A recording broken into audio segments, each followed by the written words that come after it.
नमस्तेस्तु भगवन् विश्वेश्वराय महादेवाय त्र्यम्बकाय त्रिपुरान्तकाय त्रिकाग्निकालाय कालाग्निरुद्राय नीलकण्ठाय मृत्युञ्जयाय सर्वेश्वराय सदाशिवाय श्रीमान् महादेवाय नमः।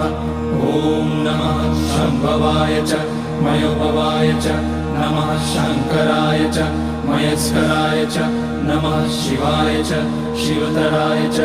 ॐ त्र्यम्बकं यजामहे सुगन्धिं पुष्टिवर्धनम् उर्वारुकमिव बन्धनान् मृत्योर्मुक्ष्यमामृतात्। नागेन्द्रहाराय त्रिलोचनाय भस्माङ्गराय महेश्वराय नित्याय शुद्धाय दिगम्बराय तस्मै नकाराय नमः शिवाय। मन्दाकिनी सलिलचन्दन चर्चिताय नन्दीश्वर प्रमथनाथ महेश्वराय